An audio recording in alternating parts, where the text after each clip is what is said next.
ಎಲ್ಲರಿಗೂ ನಮಸ್ಕಾರ. ನನ್ನ ಹೆಸರು ಛಾಯಾ ಅಂತ. ಒಂದು ಕಾಲೇಜಲ್ಲಿ ಕೆಮಿಸ್ಟ್ರಿ ಪ್ರೊಫೆಸರ್ ಆಗಿ ವರ್ಕ್ ಮಾಡ್ತಾ ಇದ್ದೀನಿ.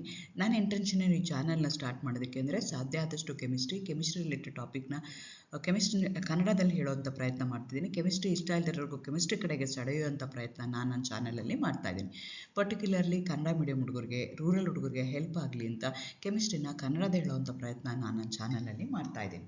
ನೀವೇನಾದರೂ ರಾಣಿ ಚೆನ್ನಮ್ಮ ಯೂನಿವರ್ಸಿಟಿನಲ್ಲಿ ಓದ್ತಾ ಇದ್ದೀರಾ, BSc ಕೆಮಿಸ್ಟ್ರಿನ one of the major subject ತೊಗೊಂಡಿದ್ದೀರಾ, ಫಸ್ಟ್ BSc ಅಂತಂದರೆ 4 ಯೂನಿಟ್ ಬರುತ್ತೆ. 4ನೇ ಯೂನಿಟಲ್ಲಿ ಬರುವಂಥದ್ದು ಸಬ್ ಟಾಪಿಕ್ ಏನು ಅಂದರೆ ಸ್ಟೀರಿಯೋ ಕೆಮಿಸ್ಟ್ರಿ. ಅದರಲ್ಲಿ ಆಪ್ಟಿಕಲ್ ಐಸೋಮರ್ಸು ಬರ್ತವೆ, ಜೊಮೆಟ್ರಿಕಲ್ ಐಸೋಮರ್ಸು ಬರ್ತವೆ. ಇವತ್ತು ನಾನು ಅಪ್ಲೋಡ್ ಮಾಡ್ತಾ ಇರೋವಂಥದ್ದು ಜೊಮೆಟ್ರಿಕಲ್ ಐಸೋಮರ್ಸ್. ಅದರಲ್ಲಿ ನಿಮಗೆ ನಾಮಾಂಕ್ಲೇಚರ್ನ ಮಾಡಿದ್ರೆ ಕಾನ್ಫಿಗರೇಷನ್ಗೆ ಮಾಡಿದಾಗ IUPAC ನಾಮಾಂಕ್ಲೇಚರಲ್ಲಿ ನಮಗೆ ENZ ನಾಮಾಂಕ್ಲೇಚರ್ ಅಂತ ಹೇಳ್ತೀವಿ. ಕೊಟ್ಟಿರುವಂಥ ಕಾಂಪೌಂಡ್ಗೆ ಸಿಸ್ ಟ್ರಾನ್ಸ್ ಅಂತ ಕೆಲವೊಂದು ಕಡೆಗೆ ಹೇಳೋಕ್ಕಾಗಲ್ಲ. ಬಿಕಾಸ್ ಆಫ್ ದ ಡ್ರಾಬ್ಯಾಕ್, ಅದಕ್ಕೆ ಸ್ಟ್ಯಾಂಡರ್ಡ್ ಮೆಥಡ್ ಇರಲಿ ಅಂತ ನಾವೇನು ಮಾಡ್ತಾ ಇದ್ದೀವಿ, ENZ ಮೆಥಡ್ನ ನಾವು ನಾಮಾಂಕ್ಲೇಚರ್ ಮಾಡ್ತಾ ಇದ್ದೀವಿ. ಇದು ಯಾವ ಬೇಸಿಸ್ ಮೇಲೆ ಆಗುತ್ತೆ ಅಂದರೆ ಸೀಕ್ವೆನ್ಸ್ ರೂಲ್. ಹೆಂಗೆ ನಿಮಗೆ ಆಪ್ಟಿಕಲ್ ಐಸೋಮರಿಸಮ್ಗೆ ಕಾನ್ಫಿಗರೇಷನ್ಗೆ R&S ಮಾಡಬೇಕಾದ್ರೆ how we are going to give the sequence rule, how we are going to follow the sequence rule, how we are going to give the preferential order for the groups ಏನಿದೆಯಲ್ಲ, ಅಲ್ಲಿ 4 ಗ್ರೂಪ್ಗೆ ಕೊಡ್ತೀರಿ, ಇಲ್ಲಿ 2 ಗ್ರೂಪ್ಗೆ. The group attached a carbon which contains a double bond. ಒಂದು ಕಾರ್ಬನ್ಗೆ double bond ಇರುತ್ತಲ್ಲ, ಆ 2 ಕಾರ್ಬನ್ಗೆ ಅಟ್ಯಾಚ್ ಆಗಿರೋ ಗ್ರೂಪ್ಗೆ you are going to assign number 1 and 2 based on their sequence rule, based on their atomic number. So again depending upon the position of that numbers, if both the numbers are on the same side, ಒಂದು nomenclature ಹೇಳ್ತೀವಿ. If they are in the opposite direction, then we are going to call by the other name. So ಅದಕ್ಕೆ ನಾವೇನಂತ ಕರಿತೀವಿ, ENZ ನಾಮಂಕ್ಲೇಚರ್ ಅಂತ ಹೇಳ್ತೀವಿ. ಅದನ್ನು detail ಆಗಿ ಇವತ್ತಿನ ವಿಡಿಯೋದಲ್ಲಿ ನಾನು ಹೇಳೋಣ ಅಂತ ಅಂದ್ಕೊಳ್ತಾ ಇದ್ದೀನಿ. ಸೊ ಆ್ಯಕ್ಚುಲಿ ಇವತ್ತು ನಾನು ಅಪ್ಲೋಡ್ ಮಾಡ್ತಾ ಇರೋವಂಥದ್ದು ಜೊಮೆಟ್ರಿಕಲ್ ಐಸೋಮರಿಸಮಲ್ಲಿ 3ನೇ ವಿಡಿಯೋ. ಸೊ ಸ್ಟೀರಿಯೋ ಕೆಮಿಸ್ಟ್ರಿನಲ್ಲಿ 17ನೇ ವಿಡಿಯೋ. ಸೊ ಆಪ್ಟಿಕಲ್ ಐಸೋಮರಿಸಮ್ದು ನಾನು ವೀಡಿಯೋಸ್ಗಳನ್ನ ಅಪ್ಲೋಡ್ ಮಾಡಿದ್ದೀನಿ. ಅದಾದಮೇಲೆ ನಾನು ಜೊಮೆಟ್ರಿಕಲ್ ಐಸೋಮರಿಸಮ್ಗೆ ಬಂದಿದ್ದೀನಿ. ನೀವು ಓದಬೇಕಾರೆ ಅಥವಾ ಈ ವಿಡಿಯೋನ ನೋಡಬೇಕಾದ್ರೆ ಅದೇ ನಂಬರ್, ಅದೇ ಆರ್ಡ್ರಲ್ಲಿ ಬಂದರೆ ನಿಮಗೆ ಈಸಿ ಆಗುತ್ತೆ. ಅದೇ ಆರ್ಡ್ರ್ ನಮ್ಗೆ ಹೆಂಗೆ ಸಿಗುತ್ತೆ ಅಂತಂದರೆ, ನೀವೇನು ಮಾಡಬೇಕಾಗತ್ತೆ, ನನ್ನ ಚಾನಲ್ಗೆ ಹೋಗಿ, ಛಾಯಾ ಅನ್ನೋ ಚಾನಲ್ಗೆ ಹೋಗಿ ಸಬ್ಸ್ಕ್ರೈಬ್ ಮಾಡ್ಕೋಬೇಕಾಗತ್ತೆ. ಸಬ್ಸ್ಕ್ರೈಬ್ ಮಾಡ್ಕೊಂಡ್ಮೇಲೆ ಪ್ಲೇ ಲಿಸ್ಟ್ಗೆ ಹೋಗಬೇಕಾಗತ್ತೆ. ಎಷ್ಟೊಂದು ಪ್ಲೇ ಲಿಸ್ಟ್ ಇದೆ. ಅದರಲ್ಲಿ RCU, SCP, chemistry, first BSc ಅಂತ ಅನ್ನೋವಂಥ ಪ್ಲೇ ಲಿಸ್ಟ್ಗೆ ಹೋದರೆ ಅದರಲ್ಲಿ ನಾನೀಗ ಅಪ್ಲೋಡ್ ಮಾಡಿರೋಂಥ ಎಲ್ಲ ವೀಡಿಯೋಸು ನಿಮಗೆ ಸಿಗ್ತಾ ಹೋಗುತ್ತೆ. ಆಲ್ರೆಡಿ ಯೂನಿಟ್ 1 ಅಟಾಮಿಕ್ ಸ್ಟ್ರಕ್ಚರ್ದು ಕಂಪ್ಲೀಟ್ ವೀಡಿಯೋಸು ಅಪ್ಲೋಡ್ ಮಾಡಿದ್ದೀನಿ, along with a question and answer session. ಅದೇ ಥರ ಯೂನಿಟ್ 2ನಲ್ಲಿ ಅಯಾನಿಕ್ ಈಕ್ವಿಲಿಬ್ರಿಯಮ್ದು ಅಪ್ಲೋಡ್ ಮಾಡಿದ್ದೀನಿ. ಈಗ ಯೂನಿಟ್ 4ಅಲ್ಲಿ ಸ್ಟೀರಿಯೋ ಕೆಮಿಸ್ಟ್ರಿ ವೀಡಿಯೋಸ್ನ ನಾನು 17 ವೀಡಿಯೋಗಳನ್ನ ಅಪ್ಲೋಡ್ ಮಾಡಿದ್ದೀನಿ. ನಿಮಗೆಲ್ಲನೂ ಒಂದೇ ಕಡೆಗೆ ಸಿಗ್ತಾ ಹೋಗುತ್ತೆ. Thank you. ಇದೇ ಥರ ನನ್ನ ಚಾನಲ್ಗೆ ಸಪೋರ್ಟ್ ಮಾಡ್ತಾ ಇರಿ, ಸಬ್ಸ್ಕ್ರೈಬ್ ಮಾಡ್ಕೊಳ್ಳಿ, ಶೇರ್ ಮಾಡ್ಕೊಳ್ಳಿ.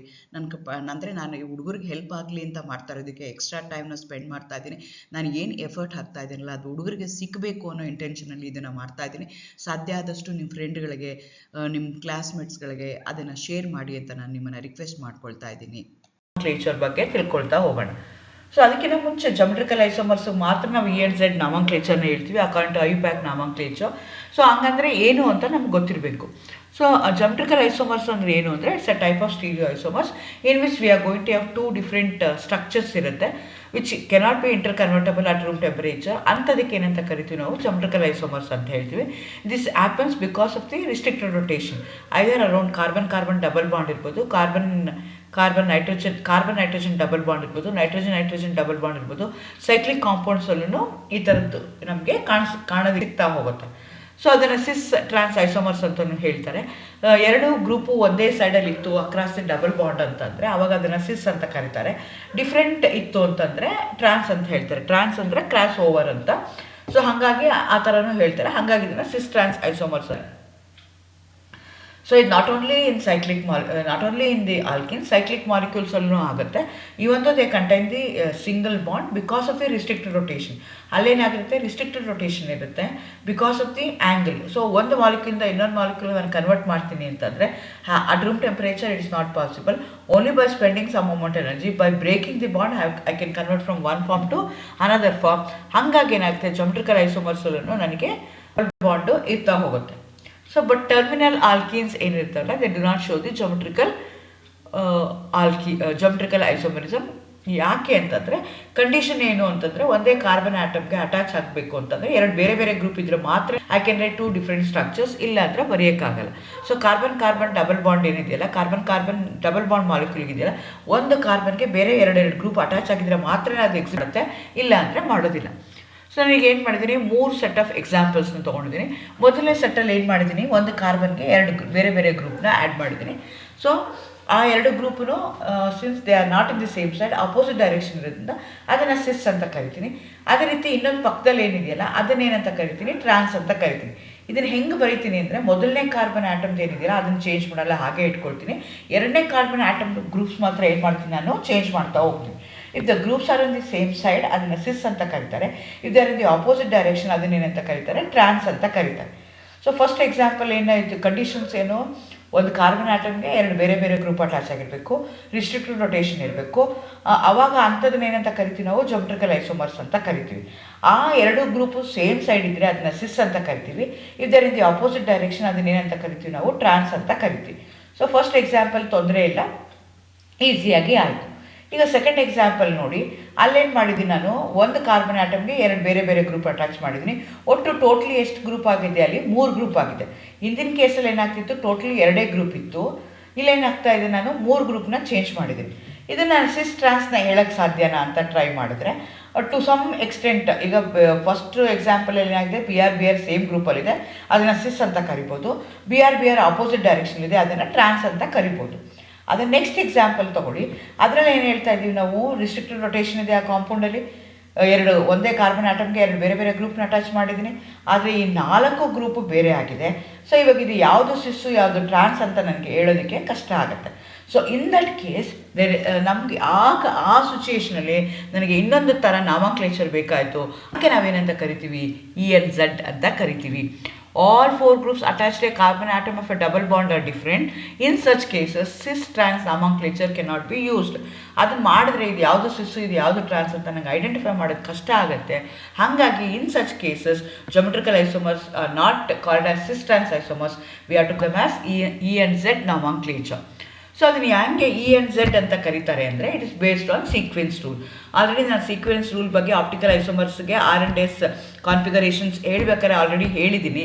ಸೊ ಅದೇ ರೀತಿ ಸೇಮ್ ಸೀಕ್ವೆನ್ಸ್ ರೂಲ್ನ ಯೂಸ್ ಮಾಡಿಕೊಂಡು based on the relative priority of the positions of the group ಯಾವುದು ಯಾವುದು Z ನಾವು ಹೇಳ್ತಾ ಹೋಗ್ತೀವಿ. ಸೊ Z ಅಂದರೆ it's a Latin word, together ಅಂತ. ಅಂದರೆ again it's also a Latin word. ಹಂಗಂದರೆ ಏನು ಅಂದರೆ ಆಪೋಸಿಟ್ ಅಂತ. ಸೊ ನಾನೀಗ ಏನು ಮಾಡ್ತೀನಿ, ಪ್ರಿಯಾರಿಟಿ ಪ್ರಕಾರ ನಾನು ಕಾರ್ಬನ್ಗೆ ಅಟ್ಯಾಚ್ ಡಬಲ್ ಬಾಂಡೆಡ್ ಇರುವಂಥ ಕಾರ್ಬನ್ಗೆ ಅಟ್ಯಾಚ್ ಆಗಿರೋ ಗ್ರೂಪ್ಗಳಿಗೆ ಪ್ರಿಯಾರಿಟಿ ಪ್ರಕಾರ 1 and 2 ಅಂತ ಕೊಡ್ತೀನಿ. ಈ both ones are on the same side or both twos are one side, then I am going to call it as the Z ಅಂತ ಕರಿತೀನಿ. If they are on the opposite direction then I am going to call it as E isomer. For ಎಕ್ಸಾಂಪಲ್ನ ತಗೊಳ್ಳೋಣ. ಈಗ ಮೇಲ್ಗಡೆ ಇರೋವಂಥದ್ದು ಎಕ್ಸಾಂಪಲ್ನ ತೊಗೊಳ್ಳಿ ನೀವು. ಆ ಎಕ್ಸಾಂಪಲಲ್ಲಿ ಏನು ಹೇಳ್ತಾ ಇದೆ ಅಂತಂದರೆ, CH3H ಅಟ್ಯಾಚ್ ಆಗಿದೆ. ಒಂದು ಕಾರ್ಬನ್ ಆಟಮ್ಗೆ CH3, ಇನ್ನೊಂದು ಕಾರ್ಬನ್ ಆಟಮ್ಗೆ CH3, ಇನ್ನೊಂದು ಕಾರ್ಬನ್ ಆಟಮ್ಗೆ H. ಅದೇ ರೀತಿ ಅಲ್ಲೂ H ಮತ್ತು CH3 ಅಟ್ಯಾಚ್ ಆಗಿದೆ. ಸೊ ಈಗ CH3 ಮತ್ತು H ಕಂಪೇರ್ ಮಾಡಿದ್ರೆ, ಸೊ ಸೀಕ್ವೆನ್ಸ್ ರೂಲ್ ಪ್ರಕಾರ priority, order of priority it based on atomic number. Carbon going to have higher atomic number, ಹಾಗಾಗಿ ಅದಕ್ಕೆ 1 ಅಂತ ಹೇಳ್ತೀನಿ, ಹೈಡ್ರೋಜನ್ಗೆ 2 ಅಂತ ಹೇಳ್ತೀನಿ. ಇನ್ನೊಂದು ಕಡೆಗೆ ತೊಗೊಳ್ತೀನಿ, ಇಲ್ಲಿ 1 and 2 are in the opposite direction, 1 ಮತ್ತು 2 ಇದೆ, ಹಾಗಾಗಿ ಅದನ್ನು E ಅಂತ ಕರಿತೀನಿ. ವೆರಾಸ್ ಇನ್ನೊಂದು ಕೇಸಲ್ಲಿ 1 ಒಂದೇ ಸೈಡಲ್ಲಿದೆ, ಹಾಗಾಗಿ ಅದನ್ನು ನಾನು Z ಐಸೋಮರ್ ಅಂತ ಕರಿತೀನಿ. ಎರಡೂ ಗ್ರೂಪು 1 ಒಂದೇ ಸೈಡಲ್ಲಿದ್ದರೆ ಅದನ್ನು Z ಅಂತ ಕರೀತಾರೆ. If there in the opposite direction then I will call it as E. ಅದೇ ರೀತಿ ಈಗ ಏನು ಮಾಡಿದೆ, ನಾನು 4 ಬೇರೆ ಗ್ರೂಪ್ 3 ಬೇರೆ ಗ್ರೂಪ್ ಇರೋದು ತೊಗೊಂಡಿದ್ದೀನಿ. ಸೊ ಇಲ್ಲಿ ಏನು ಮಾಡ್ತಿದ್ದೀನಿ ಅಂತಂದರೆ, ಇಲ್ಲಿ ಬ್ರೋಮೋಗೆ ಫಸ್ಟ್ ಪ್ರಿಫರೆನ್ಸು, ಹೈಡ್ರೋಜನ್ಗೆ second preference. 1 are the same side ಇದ್ದರೆ Z ಅಂತ ಕರಿತೀನಿ. If they are in the opposite direction ಅದನ್ನಂತ ಕರಿತೀನಿ, ನಾನು E ಅಂತ ಕರಿತೀನಿ. ಅದೇ ರೀತಿ 3 ಇರೋದನ್ನು ತೊಗೊಂಡೆ. ಈಗ ಬ್ರೋಮಿನ್ ಮತ್ತು ಹೈಡ್ರೋಜನ್ನ ಕನ್ಸಿಡರ್ ಮಾಡಿಕೊಂಡ್ರೆ ಬ್ರೋಮಿನ್ಗೆ ಫಸ್ಟ್ ಪ್ರಿಯಾರಿಟಿ ಕೊಡಬೇಕಾಗತ್ತೆ, ಹೈಡ್ರೋಜನ್ಗೆ ಸೆಕೆಂಡ್ ಪ್ರಿಯಾರಿಟಿ ಕೊಡಬೇಕಾಗತ್ತೆ. ಅದೇ ರೀತಿ COOH ಗ್ರೂಪು CH3 ತೊಗೊಂಡ್ರೆ, ಸಿನ್ಸ್ ಫಸ್ಟ್ ನಮ್ಮ ಕಾರ್ಬನ್ ಆಟಮ್ದು ಅಟಾಮಿಕ್ ನಂಬರ್ ಸೇಮ್ ಇರೋದಕ್ಕೋಸ್ಕರ ನಾನು ನೆಕ್ಸ್ಟ್ನ ತೊಗೋಬೇಕು. ಮೀಥೇನಲ್ಲಿ ಏನಾಗ್ತಾ ಇದೆ ಅಂದರೆ, CH3 ಗ್ರೂಪಲ್ಲಿ ಏನಾಗ್ತಾ ಇದೆ ಅಂದರೆ H ಇದೆ, COOH ಗ್ರೂಪಲ್ಲಿ ಆಕ್ಸಿಜನ್ ಇದೆ, oxygen going to have higher atomic number, ಹಾಗಾಗಿ ನಾನು COOH ಗ್ರೂಪ್ಗೆ ಫಸ್ಟ್ ಪ್ರಿಯಾರಿಟಿನ ಕೊಡಬೇಕಾಗತ್ತೆ, ಹಾಗಾಗಿ 1 ಆಗುತ್ತೆ. ಆ 2 1 ಒಂದೇ ಸೈಡಲ್ಲಿದ್ದಾಗ ಅದನ್ನು Z ಅಂತ ಕರಿತೀವಿ, ಇನ್ನೊಂದನ್ನು E ಅಂತ ಕರಿತೀವಿ. ಸೊ ಅದೇ ರೀತಿ ಇನ್ನೊಂದಷ್ಟು ಎಕ್ಸಾಂಪಲ್ಸ್ ಕೊಡಬೇಕು ಅಂತಂದರೆ ಇಲ್ಲಿ ಕೊಟ್ಟಿದ್ದೀನಿ. ಸೊ ಏನಂದರೆ ಈಗ cis trans isomers possible only when only two groups are attached a carbon double ಬಾಂಡ್ಗೆ ಎರಡು ಇದ್ದರೆ ಮಾತ್ರ ಆ ಥರ ಆಗುತ್ತೆ. 4 ಗ್ರೂಪು ಅಥವಾ 3 ಗ್ರೂಪು ಬೇರೆ ಬೇರೆ ಆದಾಗ ನನಗೆ ಸಿಸ್ ಟ್ರಾನ್ಸ್ ಅದನ್ನು ಅಂತ ಹೇಳೋಕ್ಕಾಗಲ್ಲ. In that case have to go for E and Z. This is according to IUPAC nomenclature. ಹಾಗಾಗಿ ನಾನು ಏನು ಮಾಡಬೇಕಾಗುತ್ತೆ, ಈ ಐಸೋಮರು ಝೆಡ್ ಐಸೋಮರ್ನ ಹೇಳಬೇಕಾಗತ್ತೆ. ಹೇಗೆ ಹೇಳ್ತೀನಿ, ಕಾರ್ಬನ್ಗೆ ಅಟ್ಯಾಚ್ ಆಗಿರೋ ಡಬಲ್ ಬಾಂಡೆಡ್ ಕಾರ್ಬನ್ಗೆ ಅಟ್ಯಾಚ್ ಆಗಿರುವಂಥ 2 ಗ್ರೂಪ್ಗಳಿದೆಯಲ್ಲ, ಆ ಗ್ರೂಪ್ಗಳಿಗೆ ಏನು ಮಾಡ್ತೀನಿ ನಾನು, according to the priority rule, sequence rule ಪ್ರಕಾರ I am going to give the priority numbers. Both the numbers are on the same side ಇತ್ತು ಅಂತಂದರೆ ಅವಾಗ ಅದನ್ನೇನಂತ ಕರಿತೀನಿ, ಝೆಡ್ ಅಂತ ಕರಿತೀನಿ. If they are in the opposite direction then I am going to call them as trans. So this is the way I am going to name the structure of E and Z ಅಥವಾ geometrical ಐಸೋಮರ್ಸ್ನ ಈ ರೀತಿ nomenclature ಮಾಡಿ ಅದನ್ನು ನಾನು mention ಮಾಡ್ತಾ ಹೋಗ್ತೀನಿ. Thank you. ಈ ರೀತಿಯಾಗಿ ನೀವು ಈ ವಿಡಿಯೋದಲ್ಲಿ ನಾನು ಏನು ಎಕ್ಸ್ಪ್ಲೇನ್ ಮಾಡಿದ್ದೀನಿ ಅಂತಂದರೆ, ನಿಮಗೆ ಕೊಟ್ಟಿರುವಂಥ ಕಾಂಪೌಂಡು ಅದು ಸಿಸ್ ಟ್ರಾನ್ಸ್ ಐಸೋಮರ್ಸ್ ಅಂತ ನಮ್ಮ 4 ಗ್ರೂಪು ಬೇರೆ ಬೇರೆ ಆದಾಗ I cannot name them, I cannot nomenclature them based on the position, same side ಇದೆಯಾ ಅಪೋಸಿಟ್ ಸೈಡ್ ಇದೆಯಾ ಅಂತ. 2 ಗ್ರೂಪ್ ಇತ್ತು ಅಂದರೆ ಸಿಸ್ ಆ್ಯಂಡ್ ಟ್ರಾನ್ಸ್ ಮೇಲೆ ಹೇಳ್ಬೋದು. 2 ಗ್ರೂಪ್ಗಿನ 4 ಗ್ರೂಪ್ ಅಥವಾ 3 ಗ್ರೂಪ್ ಬೇರೆ ಬೇರೆ ಆಯಿತು, ಅರೌಂಡೇ ಡಬಲ್ ಬಾಂಡೆಡ್ ಕಾರ್ಬನ್ಗೆ ಇದಿರೋವಂಥದ್ದು ಅಂತಂದಾಗ ನಾನು ಇ ಆ್ಯಂಡ್ ಝೆಡ್ಗೆ ಹೋಗಬೇಕಾಗತ್ತೆ. ಸೊ ಅದಕ್ಕೆ ನಾವು CIP ರೂಲ್ಸ್ನ ಯೂಸ್ ಮಾಡ್ತೀವಿ, ಸೀಕ್ವೆನ್ಸ್ ರೂಲ್ನ ಯೂಸ್ ಮಾಡಿ we are going to assign the number 1 and 2. ಆ ಬೇಸಿಸ್ ಮೇಲೆ ಕೊಟ್ಟಿರುವಂಥ ಕಾಂಪೌಂಡು ಇ ಐಸೋಮರ ಅಥವಾ ಝೆಡ್ ಐಸೋಮರ ಅಂತ ಹೇಳ್ತೀವಿ. ಅದನ್ನು ನಾನು ಈ ವಿಡಿಯೋದಲ್ಲಿ ಇನ್ ಡೀಟೇಲ್ ಆಗಿ ಎಕ್ಸ್ಪ್ಲೈನ್ ಮಾಡಿದ್ದೀನಿ. ಇದರಲ್ಲಿ ನಿಮಗೆ ಎಕ್ಸಾಮಲ್ಲಿ ಕೇಳ್ತಾರೆ ಅಥವಾ ಅವ್ರು ಹೆಂಗೆ ಕೇಳ್ಬೋದು ಅಂದರೆ, ಈ ಇ ಆ್ಯಂಡ್ ಝೆಡ್ನ ಹೆಂಗೆ ನೀವು ನೊಟೇಷನ್ ಹೆಂಗೆ ಡೊನೇಟ್ ಮಾಡ್ತೀರಾ, ಹೇಗೆ ನೇಮ್ ಮಾಡ್ತೀರಾ ಅಂತ ಡೈರೆಕ್ಟಾಗಿ ರೂಲ್ಸ್ ಆ್ಯಂಡ್ ರೆಗ್ಯುಲೇಷನ್ಸ್ನೇ ಕೇಳ್ಬೋದು. ಇಲ್ಲಾಂದರೆ ಯಾವುದೇ ಒಂದು ಕಾಂಪೌಂಡ್ ಕೊಟ್ಟು assign right E and Z configuration for this particular compound ಅಂತ ಅವ್ರು ಕೊಡ್ಬೋದು, ಅಥವಾ ಯಾವುದೋ ಒಂದು ಕಾಂಪೌಂಡ್ ಕೊಟ್ಟು ಇದು ಇನ ಝೆಡ್ಡ ಅಂತ ನಿಮಗೆ ಕೇಳ್ಬೋದು. ಈ ರೀತಿಯಾಗಿರುತ್ತೆ. Thank you. All the best.